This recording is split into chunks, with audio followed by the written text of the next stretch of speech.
Hey, so this is a review of the Sensodyne Complete Protection toothpaste.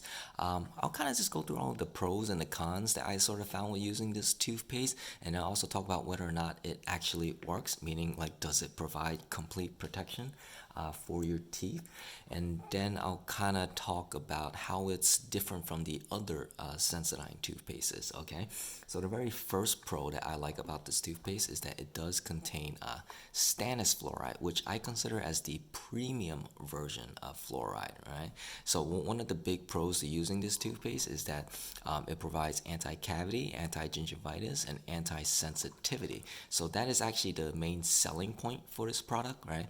They call it the complete protection because it's a fluoride toothpaste that helps sensitive teeth, it's anti-gingivitis, and it prevents cavities, and all of that is due to one ingredient, the stannous fluoride in there. Okay, I mean you could kind of compare that to the more common fluoride, which would be the sodium fluoride that you see here, right? Sodium fluoride, if you look on the purposes, is anti-cavity only. It does not provide sensitivity relief, and it's not anti-gingivitis, right? So that is the big plus with the Sensodyne Complete Protection toothpaste.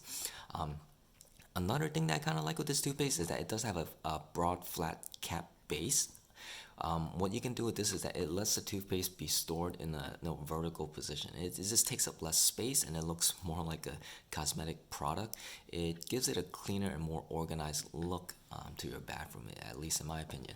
I mean, you can kind of compare that to like the toothpaste that kind of lay flat, right? It takes up a lot more space. And then like another big plus with the ones that kind of stand like this is it helps the toothpaste kind of get pulled down by gravity, so you're not kind of squeezing stuff all the way at the top of the tube, right? So yeah, so those are kind of all the pros with this toothpaste. The cons is that the very first one, it does cost more than the sodium fluoride toothpastes. So I mean, just to kind of give you some perspective, I think this one kind of cost me a little bit under $9 from Target, and then the Colgate one, the sodium fluoride one, this was about like $4 to $5. So it's about half the price. But then you also have to take into account the size too. This one is the Sensodyne is 3.4 ounces, but the Colgate one here is 6 ounces. So it's nearly twice the size and half the cost. So if you put that into price per ounce, it technically costs like 4 times as much, right? So it does cost more than the regular sodium fluoride toothpastes. The next con is that this toothpaste, it does contain sodium lauryl sulfate. That's the SLS, sodium lauryl sulfate. So what that does is it can be pretty drying on the mouth, and then there have been studies that says that that could potentially make canker sores worse. So if you suffer from canker sores, you may want to look for a toothpaste without SLS in there, and since this one has it, it may potentially make canker sores worse. So you may want to not use this if you get canker sores pretty frequently. Okay. The next con with this toothpaste has to do with the design. The cap, once again, it is technically a screw or twist off cap. All right. I mean, it's kind of fine for everyday use, but in my opinion, I do prefer the flip cap designs, kind of like the Colgate. I just think it's a lot easier to open and close.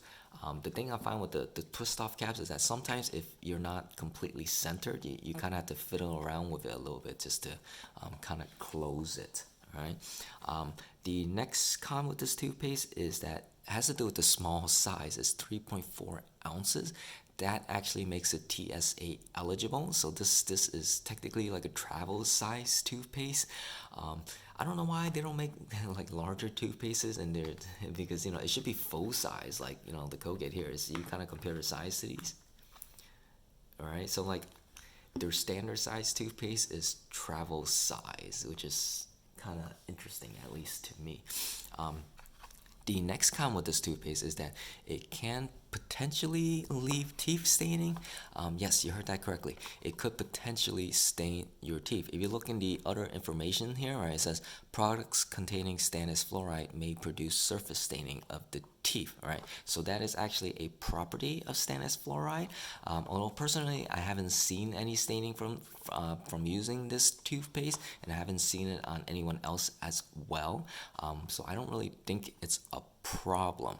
So for some historical context, the very first fluoride to be invented actually was not the sodium fluoride, which you see much more commonly. It was actually the stannous fluoride that was first invented and incorporated into toothpaste by Crest in the 1950s and 60s. But after about like a decade or two, they started noticing like yellow, golden, brownish stains on the teeth, and they kind of traced that to the stannous fluoride in the toothpaste. So because of that, the stannous fluoride was pulled off of the market for like a pretty long time. It wasn't until about like the early 2000s-ish that the stannous fluoride toothpastes kind of came back onto the market. Reason being because they figured out a way to formulate it in such a way where the staining wasn't really a problem, right? So it's significantly reduced and you don't really notice it. But they still do have to put that on the warning label just to, for like FDA compliance. So yeah, so I don't really think of it as a problem, but it, perhaps it's something to avoid if you're in the middle of active teeth whitening treatment. All right, so that's the only time I would not recommend using this toothpaste is if you're actually using whitening materials at the time. So that's the only thing. So yeah, so those are all of the pros and the cons. And then I do want to talk about if it does provide complete protection, and for the short answer is yes, it does. The stannous fluoride can actually produce anti-cavity, anti-gingivitis, and anti-hypersensitivity, right? So, they kind of have this diagram laid out for you. The big thing for them is that it's the teeth sensitivity, right? It says it builds a protective layer over sensitive areas to shield you from pain, right? So the backbone of the Sensodyne brand is that it relieves teeth sensitivity. That's why they put it first. And the thing with that is it is all due to the stannous fluoride. So what the stannous fluoride does is, sensitive teeth usually have like exposed pores in the tooth surface, and then because of the opening of the pores, when you drink cold things or acidic foods, it kind of goes straight in, and it stimulates the nerve, and that's how you get the pain signal. So what the stannous fluoride does is it actually clogs up all of the pores, and then that's how it reduces teeth sensitivity. So that is one interesting effect of the stannous fluoride that the sodium fluoride does not does, right? So only the stannous fluoride can plug up the open exposed pores to reduce teeth sensitivity. The next thing is that it does help prevent cavities, right? That's what they say by the enamel protection. So as we all know, fluoride can actually reverse small cavity lesions in the enamel. So research has shown that when enamel starts to demineralize, when it starts to melt and kind of dissolve, those areas of the teeth actually more readily uptake fluoride. All right, so fluoride is actually attracted to the areas of teeth that are losing minerals, and then once it goes in there, it actually starts to pull in calcium and phosphates from your saliva to help repair the tooth structure. So that's basically the remineralization process, all right? Because you're adding minerals back into your teeth, because your teeth are literally just made of calcium and phosphates, all right? So that's how it kind of reverses cavities and kind of prevents them for you. And the very last effect has to do with the anti-gingivitis. So stannous fluoride has been shown to have kind of antibacterial properties, because fluoride in general is sort of toxic to bacteria. When bacteria kind of uptake fluoride, it actually messes up their metabolism, and then they can't really they also can't really transport sugar from the outside into the bacterial cell. So in essence, bacteria kind of starve to death in the presence of fluoride. I mean, the sodium fluoride kind of does that as well, but research has kind of shown that the stannous version of it is much more effective at doing that, and that is why they list the anti-gingivitis for the stannous fluoride and not for the sodium fluoride. So yeah, so that is exactly why stannous fluoride is the premium version of fluoride. As you'll sort of notice, I mean, it's not just Sensodyne who uses the stannous fluoride. You'll see it in the Colgate as well. Colgate uses the stannous fluoride underneath their Colgate Total line of products, okay? And then for Crest, they use it under their Pro Health line of products, all right? So that's the only thing. The more basic stuff, they will use the sodium fluoride, and they won't put in the stannous fluoride. Although all the products with the stannous fluoride do cost more for that reason, all right? So the very last thing I want to touch upon is how is this Sensodyne toothpaste different from the other Sensodyne toothpastes? Namely, like these other three that I have here, right? You have the Sensodyne Repair and Protect, you have the Rapid Relief, and you have the Sensitivity Gum and Enamel. Um, to be quite honest, I don't believe there's actually any difference between all of these four toothpastes. They are identical, at least in my opinion. The reason is because they all have the same active ingredient in here, right? Stannous fluoride. This one here, stannous fluoride. And here, stannous fluoride.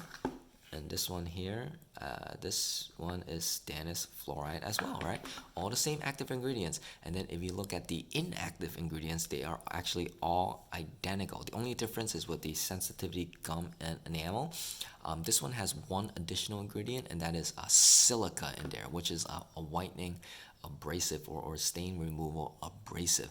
But that doesn't really contribute to the sensitivity gum and enamel, right? So for the most part, they are all identical. If you're asking me why they made four different versions of the same exact toothpaste, it's because it has more to do with marketing, in my opinion. Most people kind of, when they're buying toothpaste, they have like one specific feature that they're kind of looking for, right? I mean, some people might think that they have a lot of cavity and they want something that will repair and protect their teeth, so they go for this one for the deep repair, right? Or other people, they have severe sensitivity and they're looking for rapid relief, right? And other people, they're kind of thinking, maybe there's some sensitivity in my teeth here and there, so maybe they'll go for the sensitivity gum and enamel, right? But or the people who kind of just want like a daily protection toothpaste, they'll go for the complete protection, right? But if you made a toothpaste that was just complete protection to people who are looking for, very fast sensitivity relief, they might kind of miss this one, right? So they kind of market it this way to kind of get you to try to buy their toothpaste. Although I'm not saying like the toothpastes are bad for doing this. It's just that I was hoping to find something unique or interesting about each of these, but unfortunately they are all the same. So yeah, they will all prevent cavities, they'll all reduce teeth sensitivity, and they will all kind of help prevent gingivitis, right? So despite what the names of these toothpastes are, they will all do that, and you will most likely have a similar effect from using all four of them. So it really doesn't matter which one you buy, and that's just the conclusion that I came to after doing all of the research on this. But yeah, so that's basically it for the Sensodyne Complete Protection toothpaste review.